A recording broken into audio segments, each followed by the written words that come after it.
4,32,000 বছর হলো কলিযুগের পরমায়ু। আমি মানুষের আয়ুর কথা বলিনি, যুগের আয়ুর কথা বলেছি। 4,32,000 বছর যদি কলিযুগের পরমায়ু হয়ে থাকে, মাত্র 5,000 বছর বিগত হয়েছে তার মধ্যে থেকে। দাপর যুগে কুরুক্ষেত্র মেদিনীতে যখন ধর্মের সঙ্গে অধর্মের চলছে মহাযুদ্ধ, জয়লাভ হলো কাদের গো? হ্যাঁ, যথা ধর্ম তথা জয়। মহারাজ যুধিষ্ঠির বসলেন রাজ সিংহাসনে, আর সেই সভায় এসেছেন একজন নবীন সন্ন্যাসী। এসে বলছেন, ওগো মহারাজ, আজকে পথমধ্যে কিছু আশ্চর্য জিনিস আমি দেখলাম, যার কোনো সত্য আমি উদ্ঘাটন করতে পারছি না। কি দেখলাম? না, দেখলাম একজন রমণী একটা কলসিতে করে সরোবর থেকে জল ভরে নিচ্ছে। মন দিয়ে শুনতে হবে কিন্তু মায়েরা, পরপর যে সকল প্রশ্নগুলো করবেন সন্ন্যাসী, সেগুলোও শুনবো, তার উত্তরগুলো কি সেগুলোও আমরা জানবো। তার জন্য একটু ধৈর্য সহকারে মনোযোগ দিয়ে আস্বাদন করবো আমরা, নিজেদের মধ্যে কেউ কথা বলবো না। কেননা এই যে হরিবাসরে আজকে আমরা উপস্থিত হয়েছি, এটা তো কম সৌভাগ্যের বিষয় নয় বাবা।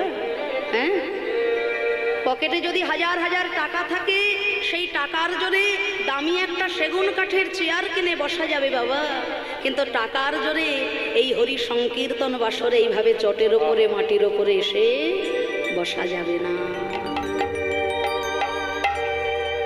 কোনো ভাগ্যে কোনো জীবে শ্রদ্ধা যদি হয়, তবে সেই জীব সাধু সঙ্গ যে করয়, সাধু সঙ্গ হতে হয় শ্রবণ কীর্তন, সাধন ভক্তি হয় সর্ব অনর্থ নিবর্তন, অনর্থ নিবৃত্তি হলে ভক্তে নিষ্ঠা হয়, নিষ্ঠা হইতে কৃষ্ণ প্রেমে রতি উপজয়, সেই রতি গাঢ় হলে ধরে প্রেম নাম, সেই প্রেমে প্রয়োজন সর্বানন্দ ধাম। তাই গৌর হরি।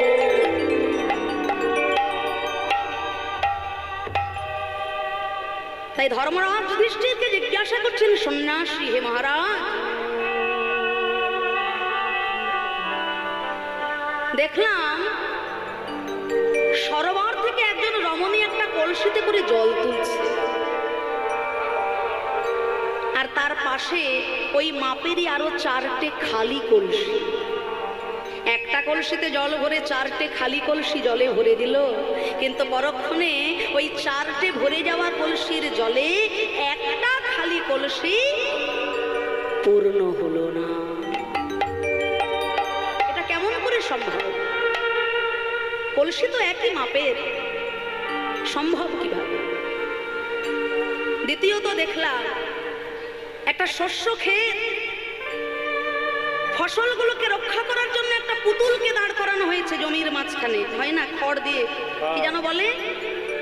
হ্যাঁ, তা যে দাঁড়িয়ে রয়েছে ফসলগুলোকে রক্ষা করার জন্য, ও বাবা, সে নিজেই সবার অলক্ষ্যে ফসলগুলোকে বিনষ্ট করে ফেলছে।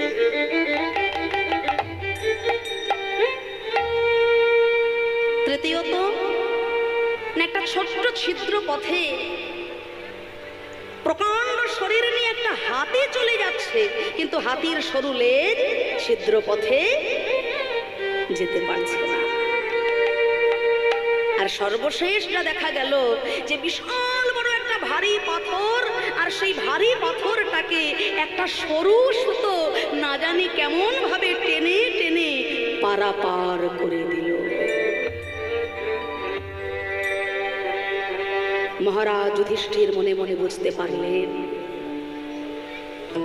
দাপরের অন্তে ধীরে ধীরে কলির প্রভাব বিস্তার হতে চলেছে। আসন্ন কলিকালে জীবের দশা, যুগের দশা ঠিক এমনটাই হবে। প্রথমে কি বলেছিলাম? হ্যাঁ, একটা কলসির জলে 4টে কলসি পূর্ণ হলো, কিন্তু ওই মাপেরই 4টে ভরা কলসির জলে একটা খালি কলসিকে পূর্ণ করতে পারলো। এর তাৎপর্য কি? না, এটা আপনার এদিক ওদিক একটু লক্ষ্য করলেই বুঝতে পারবেন। একজন মা, একজন বাবা তার জীবনের যথাসর্বস্বটুকু দিয়ে 4 জন সন্তানকে বড় করে তুলবে, কিন্তু সেই 4টে সন্তান যখন বড় হয়ে যাবে বাবা, একজন মায়ের একজন বাবার ভালো মন্দের দায়িত্ব নিতে চাইবে না। এ বলে তুই দেখ, সে বলে তুই দেখ, আর শেষে ভাগের মা গঙ্গা পায় না। তাই তো বাবা, পৃথিবীতে সব ছেলেগুলোই যে খারাপ আমি কিন্তু একথা বলতে আসিনি বাবা, ভালো আছে। তাই আজও আকাশে সূর্য উঠছে, চন্দ্র উঠছে, নদীতে জোয়ার হচ্ছে, ভাটা হচ্ছে, দিন হচ্ছে, রাত হচ্ছে। কিন্তু সব যদি ভালো হয়ে যেত বাবা, তাহলে কলকাতার বুকে গিয়ে দেখবেন মন্দির মসজিদের থেকে বেশি বেশি বৃদ্ধাশ্রম তৈরি হয়ে যাচ্ছে। আর সব থেকে আশ্চর্যের জিনিস, ওই বৃদ্ধাশ্রমের পথে কোনো দিন দুঃখী, কোনো চাষি ভাই, কোনো রিক্সাওয়ালা, কোনো দিন মজুরের মা বাবা কিন্তু থাকে না। বড় বড় অফিসার যারা, যাদের মা বাবা জীবনের সবটুকু বিসর্জন দিয়েছে ওই সন্তানটাকে বড় করার জন্য, ছেলেটা অনেক বড় হয়েছে বাবা, কিন্তু প্রকৃত মানুষ হতে আজও পারেনি। তাই তো বলছি, 4টে ভরা কলসির জলে একটা খালি কলসি পূর্ণ হলো না কলিকালে। দ্বিতীয়ত, না যে ফসল রক্ষা করার জন্য দাঁড়িয়েছিল ও বাবা, সে তো নিজেই সবার অলক্ষ্যে ফসলগুলোকে খেয়ে ফেললো। এর তাৎপর্য না, এই সমাজে, সমাজ রক্ষা করতে আপনি যাকে দাঁড় করাবেন, যে রক্ষা সেই হয়ে যাবে ভক্ষ। ওরে বাবা, আবার ভাববেন না আমি যেন কোনো পার্টির হয়ে ভাষণ টাষণ দিতে চলে এসেছি। সর্বনাশ, মাথা খারাপ, আমি কোনো পার্টির লোক টোক নই বাবা। আমাকে যে দল যেখানে কীর্তন করতে ডাকে আমি সেখানেই চলে যাব বাবা। কিন্তু এটা যুগের হাওয়া, যে লঙ্কায় আসবে সেই রাবণ বাবা। যুগটা তো কলিযুগ, এটা শাস্ত্র কথা, আমার মুখের কথা না। আর তৃতীয়ত, না ছোট্ট ছিদ্র পথে হাতি চলে যাবে, কিন্তু হাতির সরু লেজ আটকে যাচ্ছে, যেতে পারছে না। অর্থাৎ এই সমাজে যারা বিত্তশালী, অর্থশালী, প্রতিপত্তিশালী, যাদের অনেক অর্থ বল আছে, লোক বল আছে, বাহু বল আছে, দেখবেন বড় বড় অপরাধ করে, বড় বড় অন্যায় করে প্রতিনিয়ত তারা আইনের ফাঁক দিয়ে বেরিয়ে চলে যাবে। আর এই সমাজের দিন দুঃখী হত দরিদ্র যারা ছোট ছোট অপরাধ করেও প্রতিনিয়ত আইনের চাকায় তারা পিষে পিষে মরে যাবে। বলে না, তেলের শিশি ভাঙলো বলে কুকুর করে রাগ করো, তোমরা যে সব বুড়ো ছেলে ভারত ভেঙে ভাগ করো। কিন্তু এত কিছুর পরেও একটা আশার আলো দেখলেন তিনি। সেটা কি না, ওই বিশাল ভারী পাথরটাকে একটা সরু সুতো না জানি কেমন ভাবে বয়ে নিয়ে চলে গেল। অর্থাৎ এর তাৎপর্য হলো, এই কলিকালে হাজার হাজার পাপের রাশি কেবলমাত্র হরি সংকীর্তন রূপী সুতার দ্বারা ভব সমুদ্র করবে পারাপার। হরের নাম হরের নাম হরের নামৈব কেবলম কলৌ নাস্তিব নাস্তিব নাস্তিব গতিরন্যথা। আজকে আমরা আস্বাদন করব ভগবান শ্রীকৃষ্ণের দান লীলা, কৃষ্ণ লীলা। চলুন, এত সুন্দর ভক্ত সমাগম, আমরা সকলে মিলে একটু করতালি দিই, হরে কৃষ্ণ মহামন্ত্র নাম গাইব। তারপর আমরা লীলার দিকে প্রবেশ করব। আচ্ছা, আমি মায়েদের কাছে প্রার্থনা করব, যে অনুপাতে মায়েরা রয়েছেন, বাবারা রয়েছেন, এত সুন্দর এই হরিবাসর প্রাঙ্গণে আরো সুন্দর হবে। আমি যখন হরিবোল বলবো, মায়েরা যদি একটু প্রাণ ভরে উলুধ্বনি করেন, আর বাবারা প্রাণ ভরে যদি একটু হরিধ্বনি করেন, হ্যাঁ, যেখানে হয় নাম সংকীর্তন সেই স্থান মধুময় সুধাম বৃন্দাবন। তাই হরিবাসরূপী বৃন্দাবনে আমরা কেউ চুপ থাকবো না, সকলে বাহু তুলে একসঙ্গে প্রাণ ভরে নিতাই গৌর প্রেমানন্দে হরি বল। বলিহারি বাবা বলিহারি। বেশ, এবার সকলে করতালি দিয়ে আমার সঙ্গে একসঙ্গে প্রাণ ভরে গাইবেন। হাত দুটো উপর দিকে তুলে করতালি দিয়ে সবাই।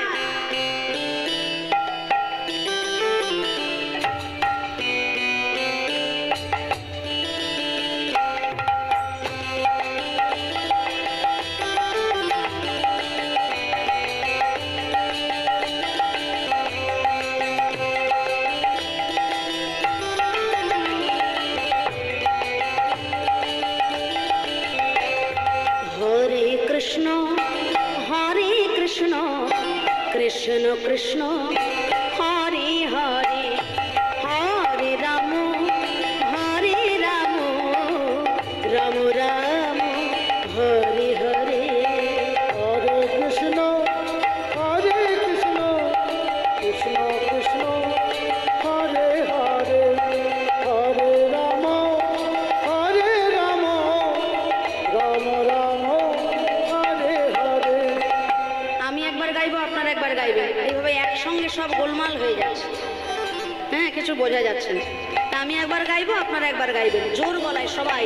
লজ্জা ঘৃণা ভয় দিন থাকতে বাড়ি গাড়ি হয়, কৃষ্ণ ভজন নয়। হ্যাঁ, হরে কৃষ্ণ কৃষ্ণ কৃষ্ণ হরে হরে, হরে রাম রাম রাম হরে হরে। এইবার কৃষ্ণ হরে হরে হরে।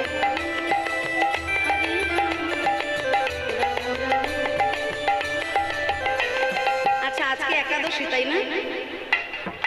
একাদশী না? তাহলে মায়েদের এরকম অবস্থা হলো কেন? কোনো শব্দই পাচ্ছি না। উপবাস থাকলে না হয় এরকম একটু আধটু হয়। জোর গলায় সবাই আরো জোরে প্রাণ ভরে হরে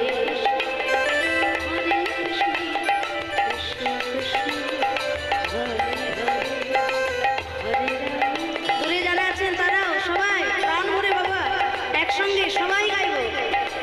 আবার হরে কৃষ্ণ কৃষ্ণ হরে বলিহারি। সুন্দর বাবা, বেশ বলিহারি। এই নাম যে করে মন রসনায়, কামনা বাসনা সব দূরে সরে যায়। এই নামে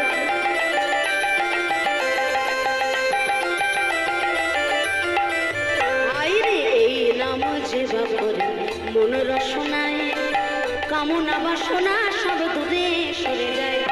নামের গুণে অন্ধ জানে দেখিতে সব পাহাড়ি।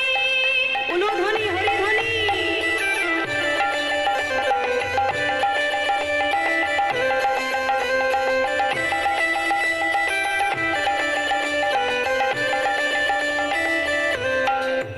হরি নামের গুণে অন্ধ জানে দেখিতে সব পাহাড়ি। নামের গুণে পঙ্গু জনে গিরি লঙ্ঘন করে। হরে কৃষ্ণ কৃষ্ণ কৃষ্ণ হরে হরে। হরে রাম তালি তালি রাম রাম বলি হরি। হরে হরে। হরে কৃষ্ণ কৃষ্ণ কৃষ্ণ হরে হরে, হরে রাম রাম রাম হরে হরে। হরে কৃষ্ণ কৃষ্ণ কৃষ্ণ হরে হরে, হরে রাম রাম রাম হরে হরে। হরে কৃষ্ণ কৃষ্ণ কৃষ্ণ হরে হরে, হরে রাম রাম রাম হরে হরে। হরে কৃষ্ণ কৃষ্ণ কৃষ্ণ হরে হরে, হরে রাম রাম রাম হরে হরে। কৃষ্ণ কৃষ্ণ কৃষ্ণ হরে হরে, হরে রাম রাম রাম হরে হরে হরে। কৃষ্ণ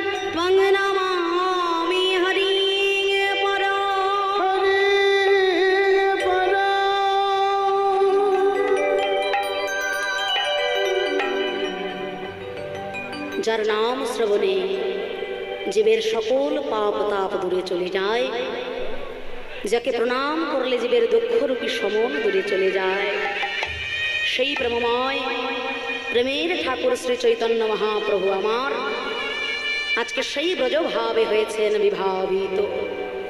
নবদ্বীপের রাজপথে আজ আমার প্রেমের ঠাকুর গৌর হরি একটি বেতের লাঠি হাতে করে নিয়ে, একটি রাজদণ্ড হাতে করে, মঙ্গল ঘট স্থাপন করে নবদ্বীপের রাজপথ আগলিয়ে দাঁড়িয়েছেন। আর দুটি বাহু প্রসারিত করে বলছেন, শোনো হে নবদ্বীপবাসীগণ, আজ এই রাজপথে তোমরা যারা যারা যাতায়াত করবে তাদের প্রত্যেককে আমায় কর দিতে হবে। কর মানে দান দিতে হবে। দান শব্দের অর্থ হলো কর। কর কেন দেবে জানো? নিজেদের টাকা পয়সা খরচা করে তোমরা দোতলা চারতলা বাড়ি তৈরি করছো, আর তার জন্য তোমরা সরকারকে কর দিচ্ছ। কিন্তু বিশ্বপিতা তিনি যে নিজ গুণে কৃপা করে তোমাকে এত সুন্দর একটা দেহ বাড়ি বানিয়ে দিয়েছেন, এই দেহ বাড়ির জন্য তোমরা বিশ্বপিতাকে কোনোদিনও কর দিয়েছো কি? হ্যাঁ, নিজেদের পয়সা খরচা করে বাড়ি তৈরি করছো, তার জন্য সরকারকে তোমরা কর দিচ্ছ। প্রত্যেকটা জিনিসের পিছনে, যত দামি দামি জিনিস সব কিছুর পিছনে তোমরা সরকারকে কর দিচ্ছ। কিন্তু বিশ্বপিতা তিনি যে নিজ গুণে কৃপা করে এত অমূল্য রতন দেহ বাড়িটা তোমায় বানিয়ে দিলেন, তার জন্য তোমরা তাকে কত কর দিয়েছ। এই দেহ বাড়ি কতলা বাড়ি জানো ভাই? একতলা নয়, দোতলা নয়, তিনতলা নয়, 8 কোঠরি, 9 দরজা, 8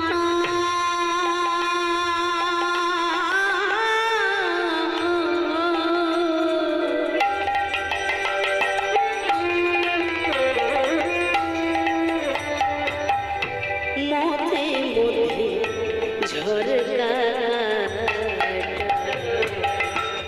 8 কোঠরি 9 দরজায়,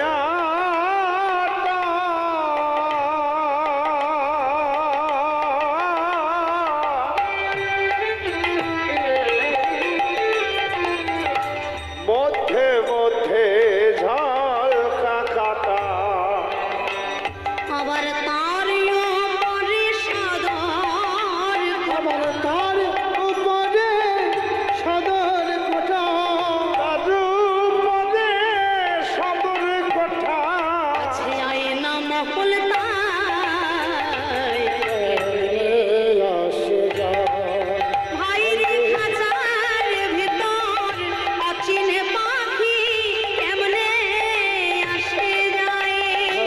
হরি বল, হরি বল।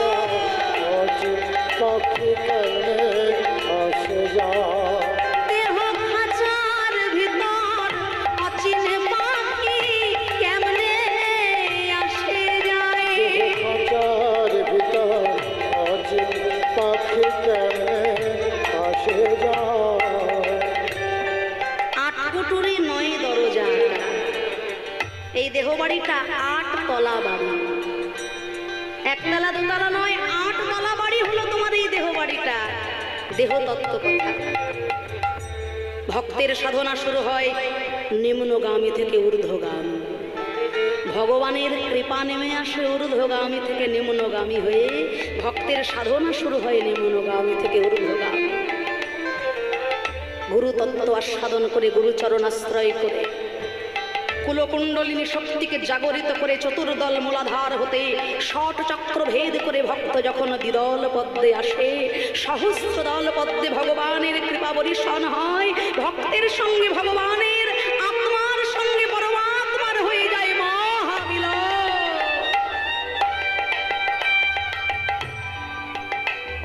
হরি বল, হরি বল। এই দেহবাড়ি হলো 8 স্তর বিভক্ত, 8 তলা এই দেহবাড়ি।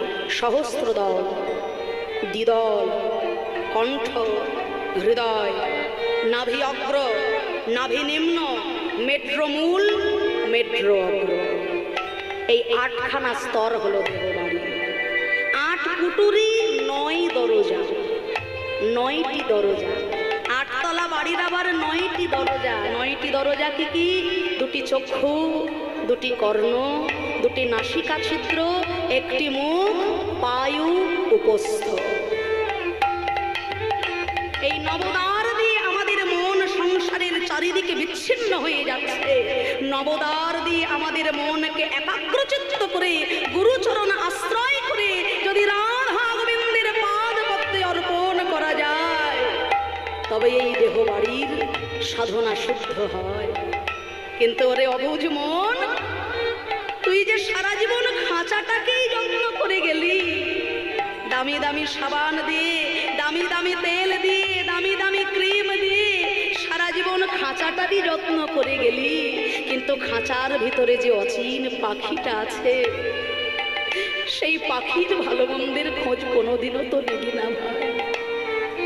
একবারও কি ভেবে দেখেছো তোমার এত সুন্দর এই দেহ খাঁচাটা থেকে ছোট্ট একটু প্রাণবায়ু যেদিন চলে যাবে, ওই 5 তলার মালিক আর 5 তলায় থাকবে না, তুলসী তলায় হবে তার শেষের ছাড়া। তাই তো কবি বলেছেন, মন তুই রইলি এই খাঁচারে আসে,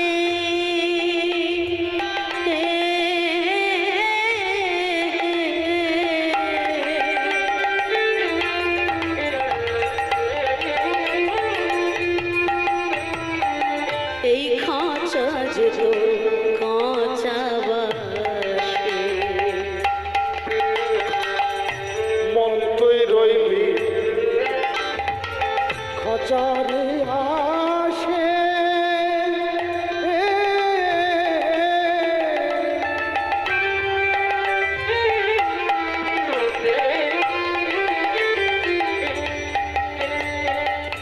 খাঁচারে তো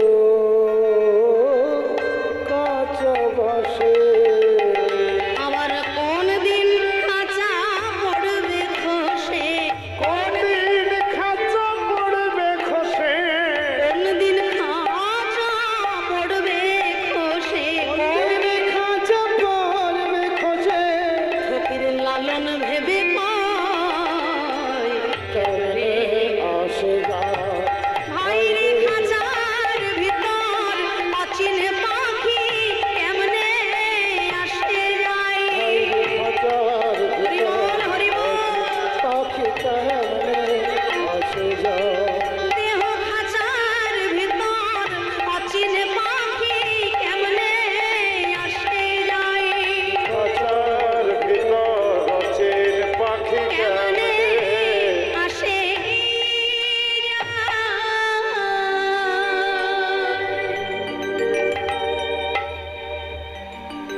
মন তুই রইলি খাঁচারে আসে, খাঁচা যে তোর কাঁচা বাসে। আহা, সারা জীবন তুমি খাঁচার যত্ন করেছো ভাই, কিন্তু একবারও কি ভেবে দেখেছো খাঁচা ছেড়ে যদি তোমার প্রাণ পাখি একবার উড়ে চলে যায়, তোমার এই দেহ খাঁচাটাকে আর কেউ ভালোবাসবে না। মায়ার সংসারে বদ্ধ হয়ে জীব সারা জনম মায়ার সেবা করেই দিন কাটালো। জীব নিত্য কৃষ্ণ দাস তাহা ভুলি গেলা, তে কারণে মায়া পিশাচি গলেতে বাঁধিলা। নিত্য কৃষ্ণের দাস আমরা, অমৃতের সন্তান আমরা, সে কথা ভুলে গিয়ে এই মায়ার দাস হয়ে দাসত্ব করতে করতে জীবন কাটলো আমার। হরিবল হরিবল। আহা, একটা সত্য ঘটনা মনে পড়ল। আজ থেকে কয়েক বছর আগে যে মারণ রোগে আমরা আক্রান্ত হয়েছিলাম, মাগো দিনটা মনে আছে? চোখের সামনে আপন জনেরা ছটফট করতে করতে মরে যাচ্ছে, আমাদের কাছে যাওয়ারও ক্ষমতা ছিল না সেদিন। মৃত্যুর মিছিল দেখেছিলাম আমরা। কলকাতার একজন বিশিষ্ট ব্যবসায়ী, অর্থের চিন্তা করতে করতে তার 80 বছর বয়স হয়ে গেছে বাবা। কোভিড রোগে আক্রান্ত হয়ে যখন অক্সিজেনের জন্য ছটফট করছেন, তার আত্মীয় স্বজনরা কলকাতার একটা নামি দামি নার্সিং হোমে তাকে ভর্তি করলেন।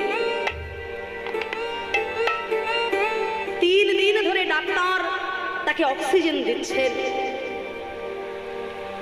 অক্সিজেন দিতে দিতে তিনি যখন ধীরে ধীরে সুস্থ হলেন, তার স্যাচুরেশনটা ঠিকঠাক হলো, ডাক্তার 3 দিনের হিসেব নিকেশের খাতা নিয়ে ওই ব্যবসায়ীর সম্মুখে দাঁড়িয়েছে। বাবা, আমরা 3 দিন ধরে আপনাকে অক্সিজেন দিয়েছি, এখন আপনি সুস্থ। এবার 3 দিনের এই হিসেব নিকেশটা, এই অর্থ মিটিয়ে দিয়ে আপনি আপনার গন্তব্যস্থলে চলে যান। ডাক্তারের হাত থেকে 3 দিনের হিসেবের খাতাটা হাতে নিয়ে বৃদ্ধ ব্যবসায়ী তখন দুটো চোখের জলে তার বুক ভেসে যাচ্ছে। ডাক্তার বলছে, বাবা আপনি কাঁদছেন কেন? আপনার কি এই অর্থটা দিতে একটু অসুবিধা হবে? ব্যবসায়ী বলছেন, বাবা সারাটা জীবনে বহু বহু অর্থ আমি উপার্জন করেছি, এই সামান্য অর্থ আমার কাছে কিচ্ছু না। তাহলে আপনি কাঁদছেন কেন? কাঁদছি কেন জানো বাবা? মাত্র 3টে দিন আমাকে অক্সিজেন দিয়েছো বলে তুমি তোমার হিসেবের খাতাটা সাজিয়ে আমার সামনে দাঁড়ালে বাবা, কিন্তু জন্মের পর থেকে 80 বছর বয়স পর্যন্ত যার অক্সিজেন নিয়ে আমি জীবনটা কাটিয়ে দিলাম, জীবনে তার জন্য কিচ্ছু করার বাসনা আমার জাগলো না ডাক্তার।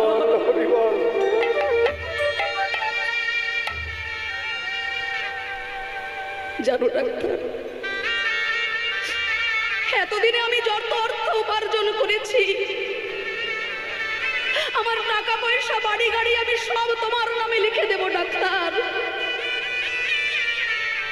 বিনিময়ে আমার একটা রোগ তুমি সারিয়ে দিতে পারবে ডাক্তার? অর্থের চিন্তা করতে করতে আমার 80 বছর বয়স হয়ে গেছে ডাক্তার। কৃষ্ণ ভজনের জন্য তুমি আমার ওই 16 বছর বয়সটা ফিরিয়ে দাও না ডাক্তার।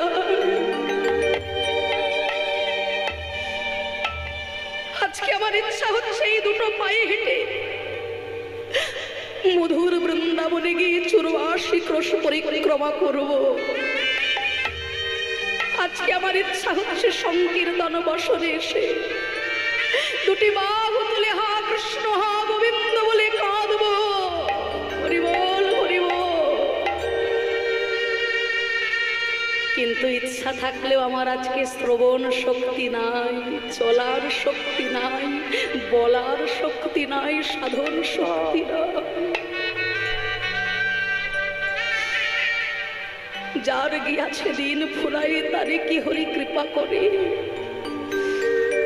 তবু যদি যায় সৎ গুরুদেবের দ্বারে, গুরুদেব যে তারে আর ফেলতে পারে। তাই একদিকে লীলা, অন্যদিকে জীব শিক্ষা। লীলার মাধ্যমে আজকে ভগবান রাজদণ্ডকে হাতে নিয়ে দাঁড়িয়েছে,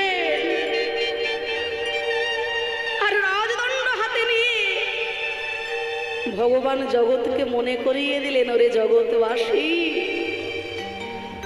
বিশ্বপিতা তো তুমি না চাইতেই তোমাকে সব দিয়েছে। নদীতে জল দিয়েছেন, বৃক্ষে ফল দিয়েছেন, এত সুন্দর জগৎ সাজিয়ে দিয়েছেন। এমনকি তুমি জন্মের আগে থেকেই তিনি তোমার আহারের চিন্তা রেখে দিয়েছেন, মায়ের হৃদয় ভরা অমৃত ধারা।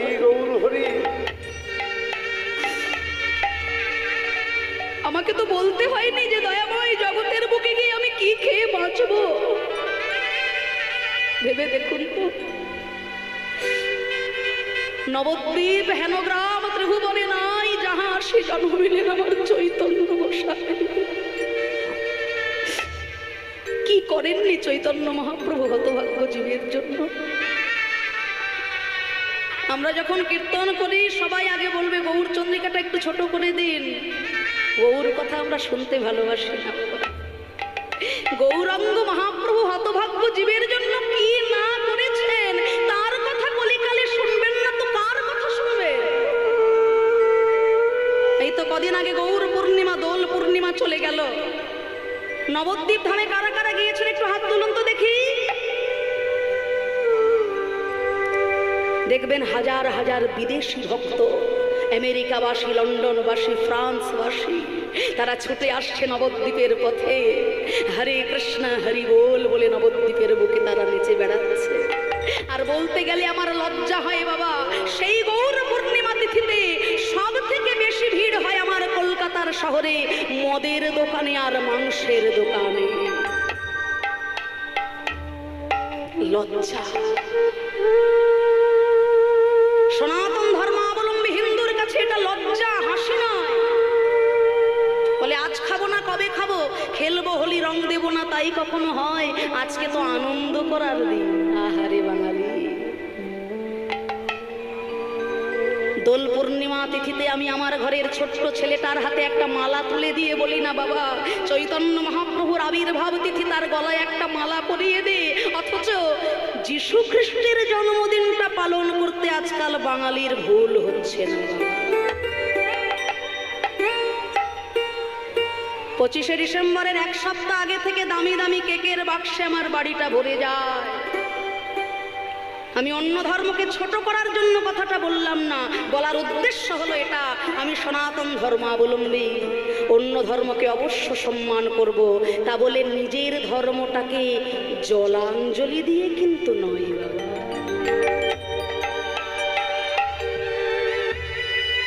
পরের বাবাকে বাবা বলে ডাকি, এটা আমার উদারতা। তা বলে নিজের বাবাকে চিনতেই পারি না, এটা আবার কোন ভদ্রতা? মহাপ্রভু কার সম্পদ? ওই আমেরিকাবাসীদের, ওই লন্ডনবাসীদের। সব থেকে আশ্চর্যের বিষয়, সূর্য উঠল আমার ঘরে, সেই সূর্যের আলোয় পাড়ার লোকেদের ঘুম ভেঙে গেল, আর এখনো আমার ঘুম ভাঙলো না।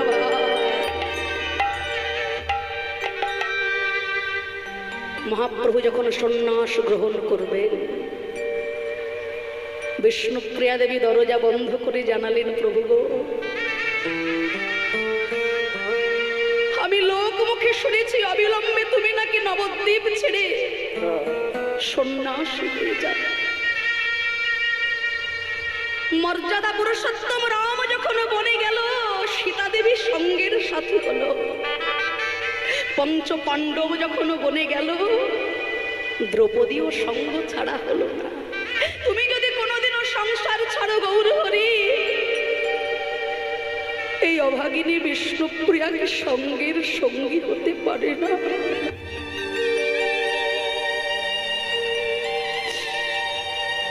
মহাপ্রভু বলেছিলেন, ওগো প্রিয়া, কলিহত জীবের যে নিদারুণ দশা,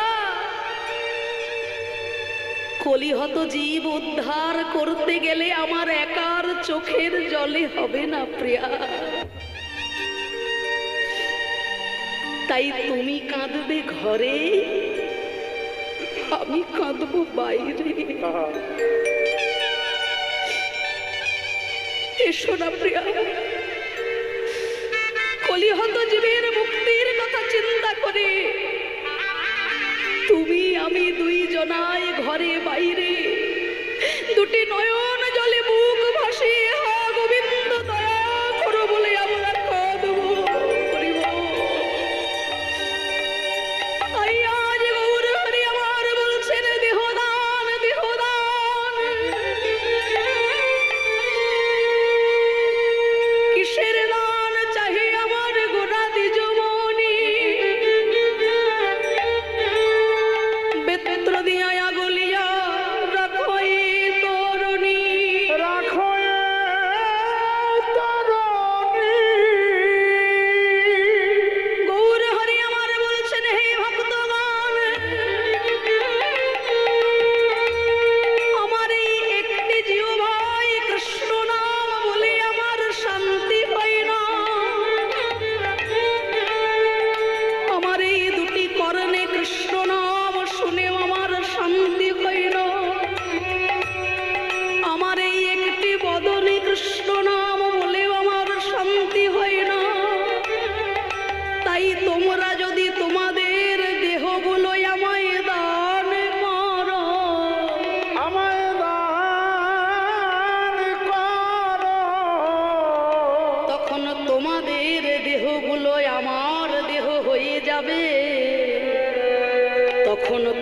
হরি বল বললে আমার বলা হবে, তোমরা হরি নাম শুনলে আমার নাম শোনা হবে, তোমাদের দেহের দ্বারা তখনই আমি নাম গাইব, আমি নাম গাইব,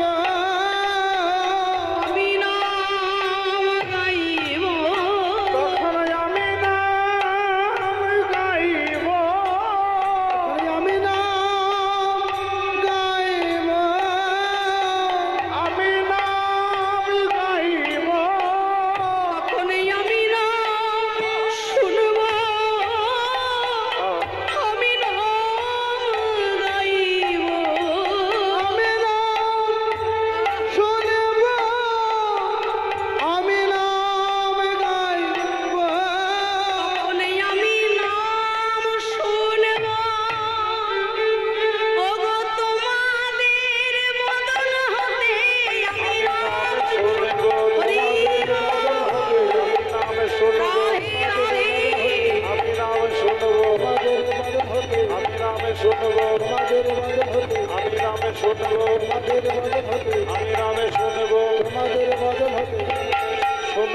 তখনই আমি আজ নগরের নাগরী সব পড়িল বিপাকে। ভক্তগণ বলছে, প্রভু গো, এইভাবে তো কোনোদিনও তুমি আমাদের কাছে হাত পেতে কর চাও না, আর আজকে কেন চাইছো? কেন চাইছি জানো? কৃষ্ণ অবতারে আমি সাধিয়াছি দান,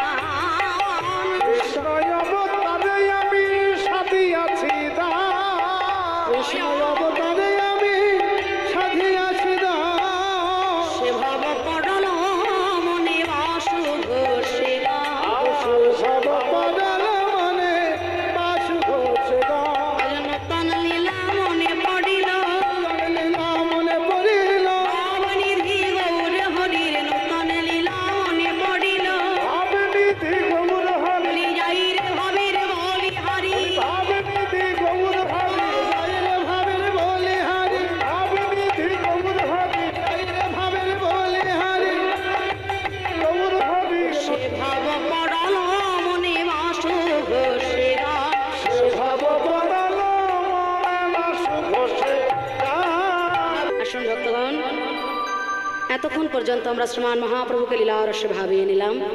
নিজ নিজ গুরুচরণ আশ্রয় করে রাধা নামের জয়ধ্বনি করে সবাই চলে যাব মধুময় সুধাম বৃন্দাবনের পথে। সকলে মিলে আমার সঙ্গে একটু করতালি দিই, রাধা নামের জয়ধ্বনি করে সবাই যাব সুধাম বৃন্দাবনের পথে। মায়েরা প্রাণ ভরে একটু উলুধ্বনি করবেন, বাবারা প্রাণ ভরে একটু হরিধ্বনি করবেন। সকলে মিলে বাহু তোলে প্রাণ ভরে একসাথে বলবো, নিতাই গৌর প্রমানন্দে, হরি বল হরি বল হরি হরি বল, হরি হরি বল।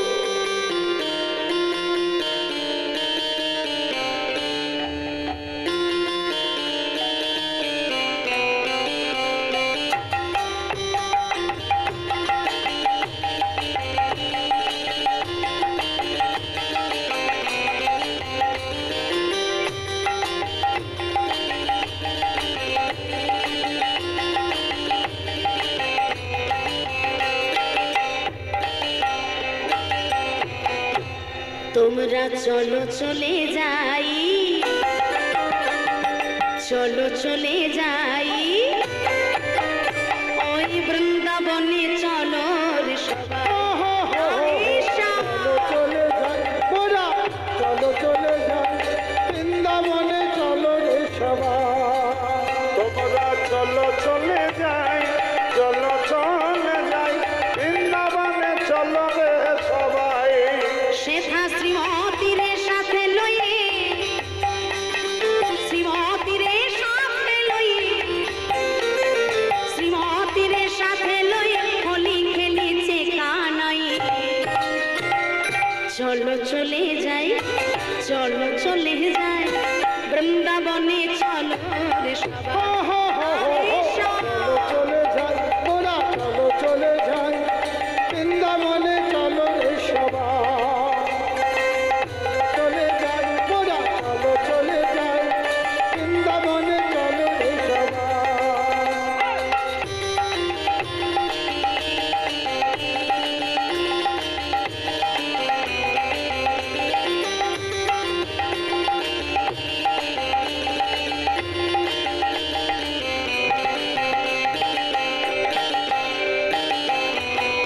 বসন্তেরই লাগে পরশ গিরিধারীর মনে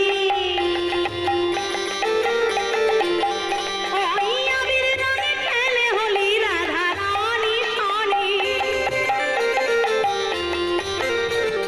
বসন্তেরই লাগে পরশ গিরিধারীর মনে আবির রঙে খেলে হোলি রাধা রানী শনি রঙিন হলো কানুর রঙে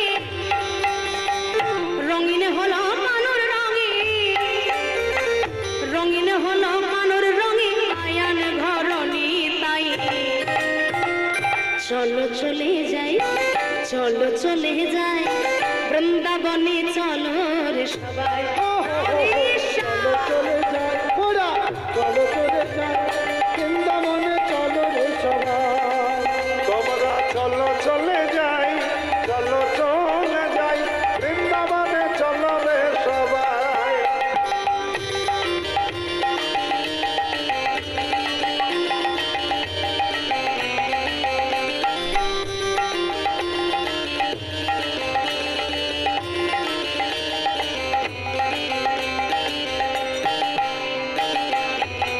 কেমন হোলি খেলছে দেখেন মদন মোহন আবির রঙে রাঙাই আয় অবনার মন আরে আরে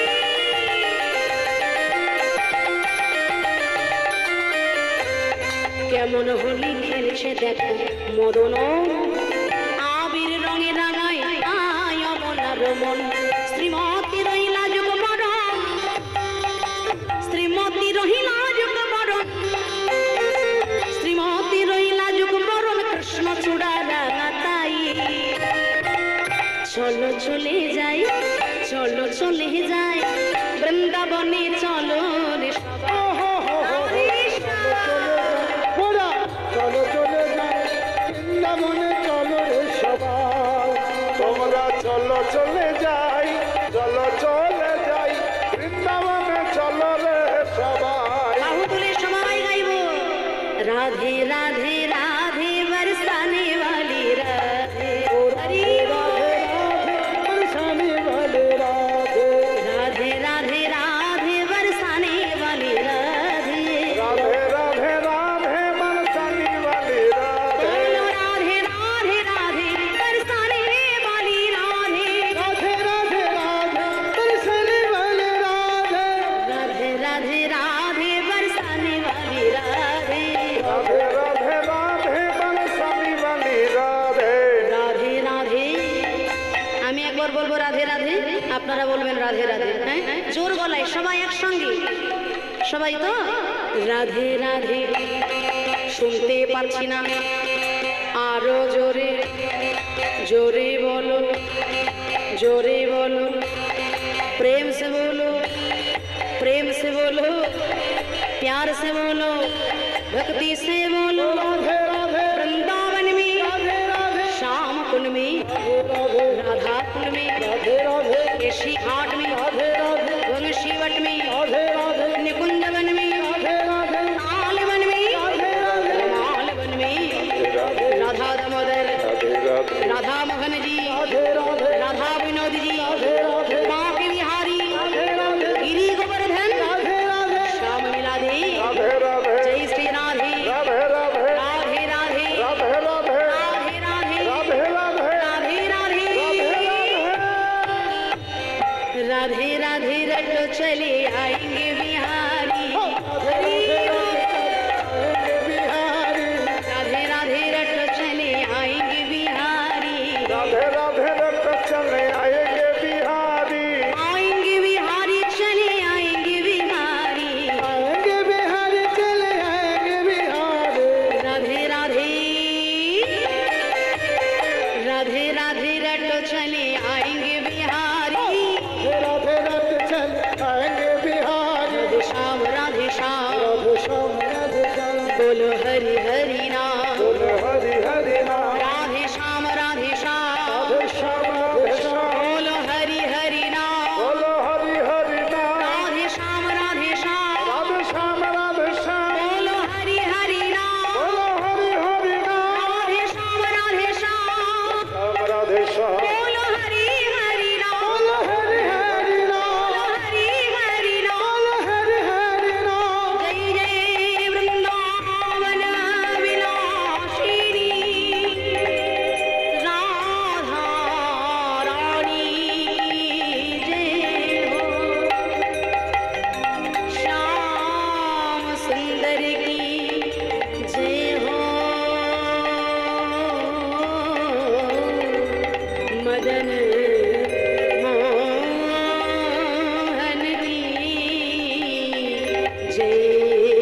আসুন সবাই উপস্থিত হয়েছে গুরুচরণ আশ্রয় করে মধুময় শ্রীধাম বৃন্দাবন। মধুময় শ্রীধাম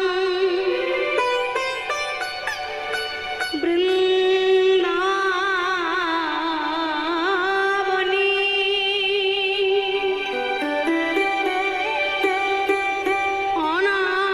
অনাদি আদি শ্রী গোবিন্দ যমা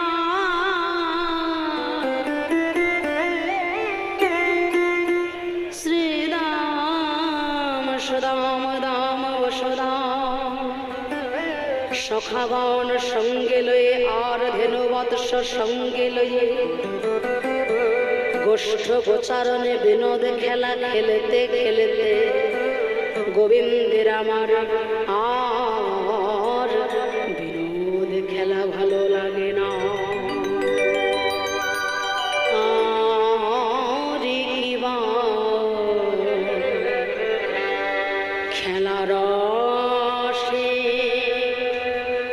খেলা রসে ছিল ও ছিল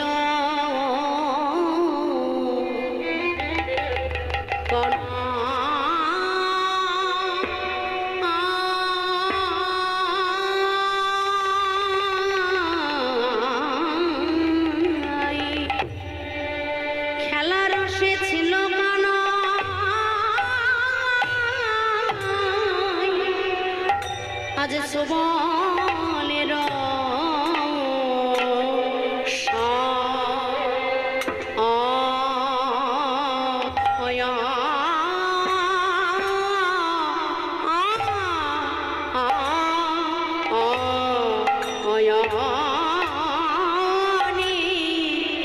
খেলা রসে ছিল কানাই সুবলের শনি রে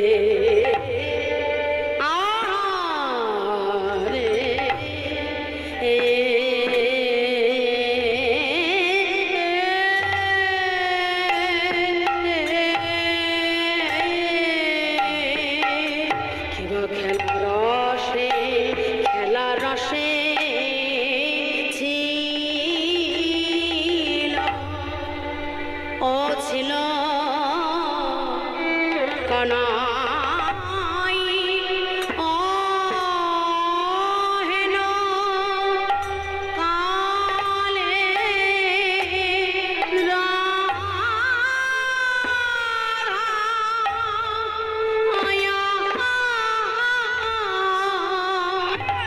আজ রাধা বদন রে গেল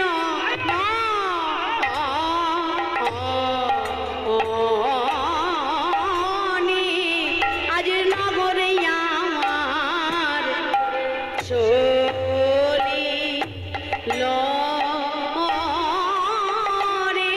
বিনোদ খেলা খেলতে খেলতে খেলতে চলিল রে বিনোদ খেলা খেলতে খেলতে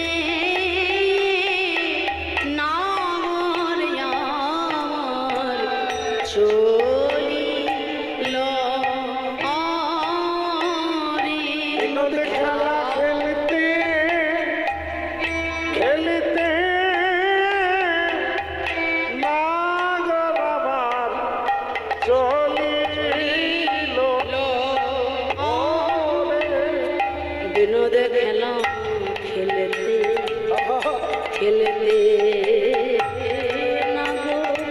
নগর আমার চলিল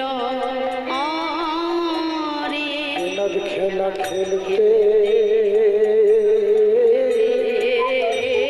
নগর আমার চলিল রে খেলা খেলতে খেলতে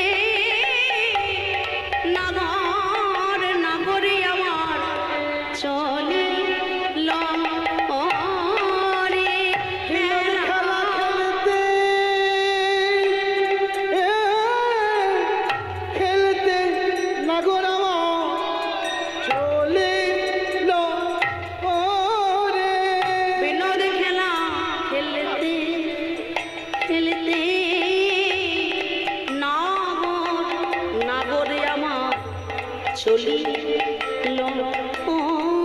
রে বিনোদ খেলা খেলতে খেলতে নাগর চলিল রে বিনোদ খেলা খেলতে খেলতে নাগর আমার চলিল খেলা খেলতে খেলতে নগর আমার চলিল রে খেলা খেলতে খেলতে নাগর নগর আমার চলিল রে খেলা খেলতে নগর আমার চলিল রে খেলা খেলতে খেলতে নগর আমার চলিল রে খেলা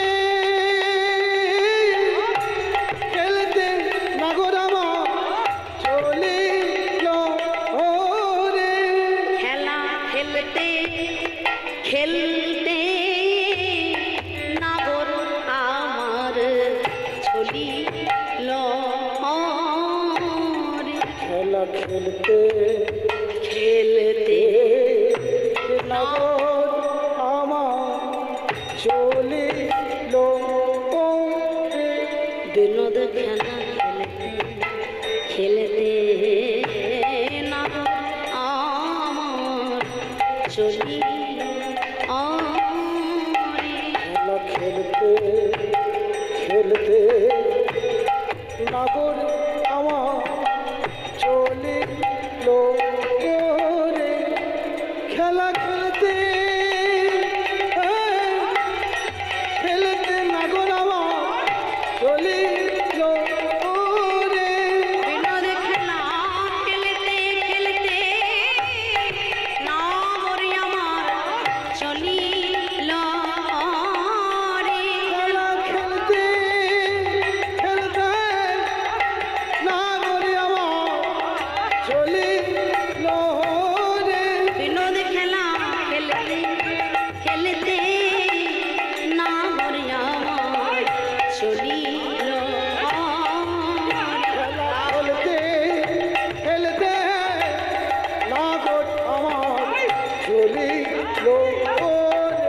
খেলা খেলতে খেলতে নাগর আমার চলিল খেলা খেলতে খেলতে নগর আমার চলিল রে খেলা খেলতে খেলতে নাগর আমার চলিল খেলা খেলতে নগর আমার চলিল রে খেলতে খেলতে নাগর আমার চলিল খেলা খেলতে খেলতে নগর আমার চলিল রে খেলা খেলতে খেলতে নাগর আমার চলিল রে খেলা খেলতে খেলতে নগর চলিল রে খেলতে খেলতে নাগর আমার চলিল রে খেলতে খেলতে নগর আমার চলিল রে খেলতে খেলতে নাগর আমার চলিল খেলতে খেলতে নাগর আমার চলিল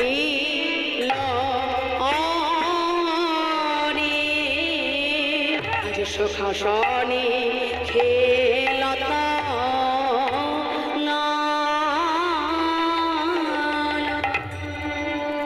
খেলার রসে ছিল কানাই সুবনের রসায়নে আর হেন কালে রাধা বদন পড়ে গেল পড়ে গেল মনে রাধা বলিয়া কানাই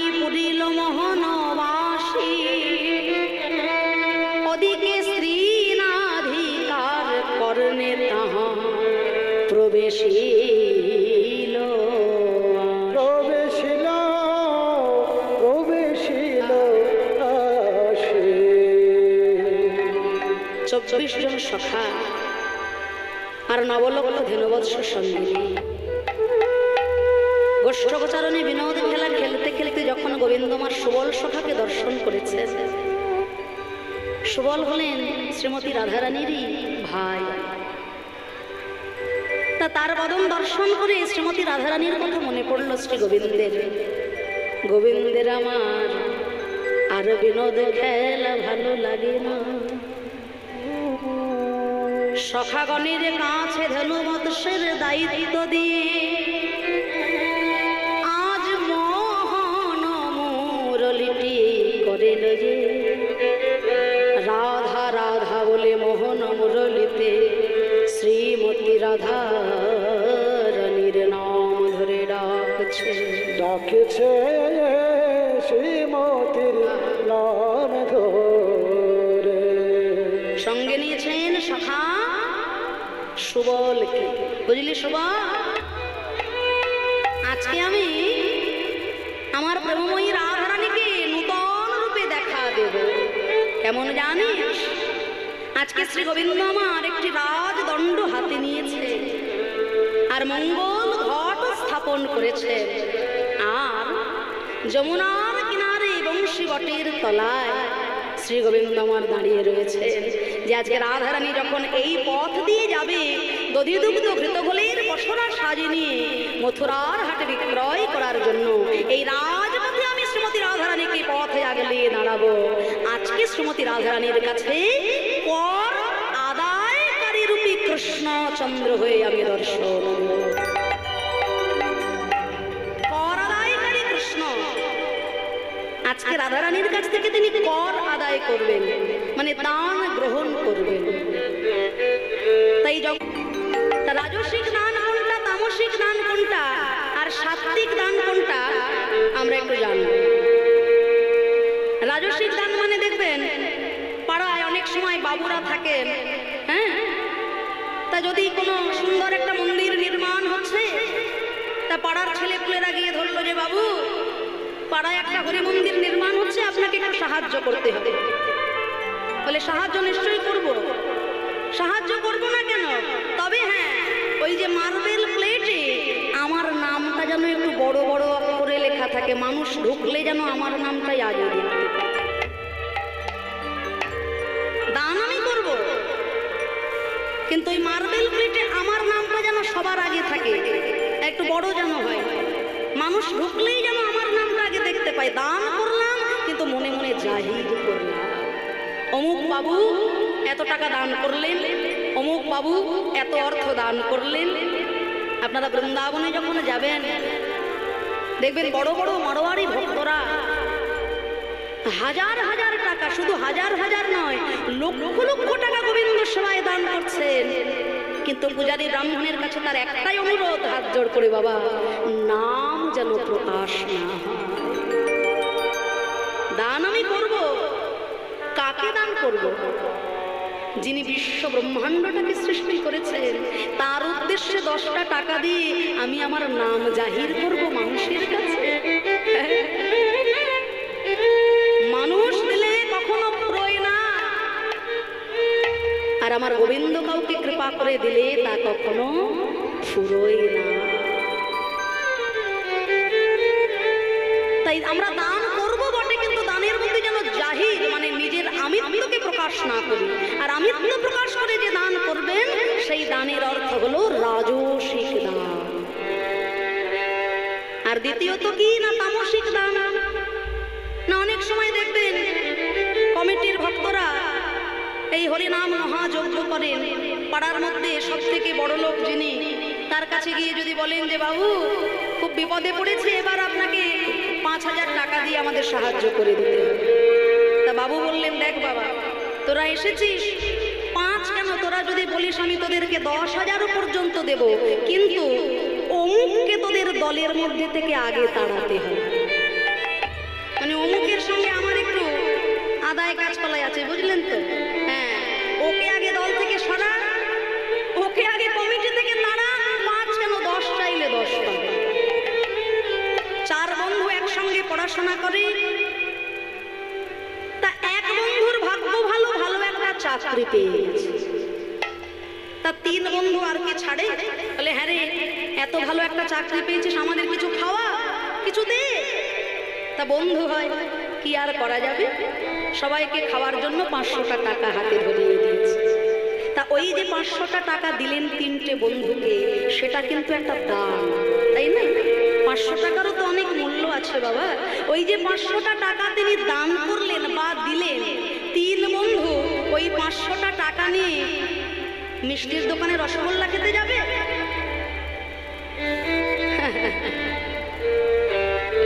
তিন বন্ধু ওই 500টা টাকা নিয়ে আনন্দে নাচতে নাচতে পথের ধারে দেখবেন জল খেয়ে উল্টে পড়ে আছে।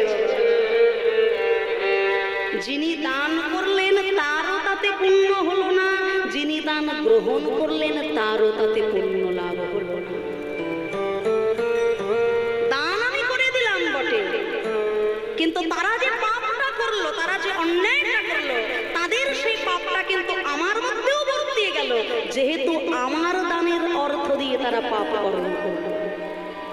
তাই দান এমন জায়গায় করতে হবে যেখানে দান করলে সেই দান ভক্ত সেবায়, হরি সেবায়, গোবিন্দ সেবায়, কৃষ্ণ সেবার মধ্যে লেগে যায়। সেই দানে যদি পুণ্য হয়, সেই পুণ্যের সর্বপুণ্য আমার জীবনে প্রাপ্ত হয়ে যায়।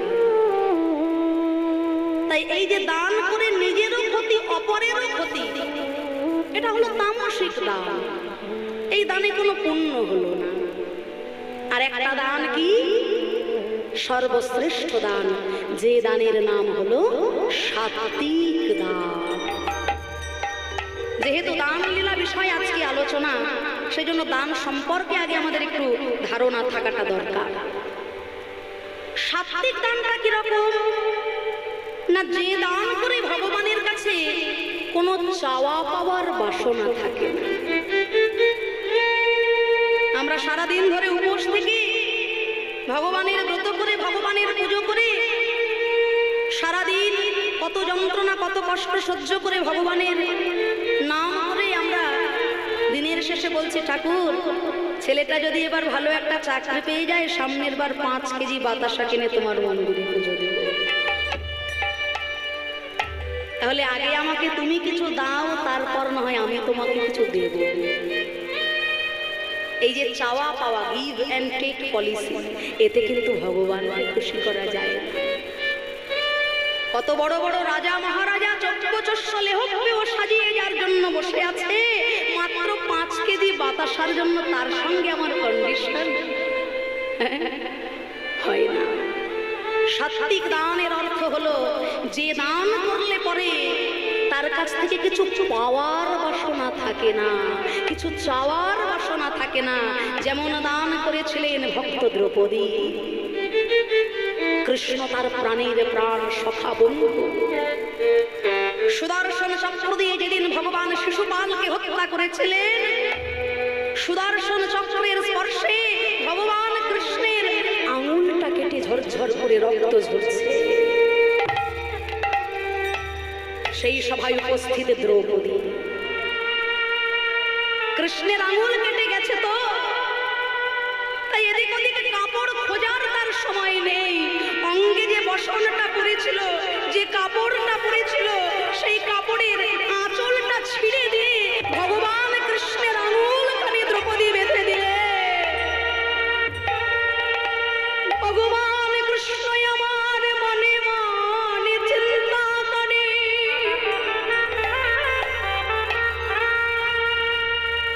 আজ আমার এই বিপদ কালে তুমি আমায় বাসন দিলে, তোমার এই বসনের প্রত্যেকটি সুতার মূল্য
তাহলে ভক্তমণ্ডলী, ভক্তিমতী মায়েরা ভালো করে বিচার করে দেখো,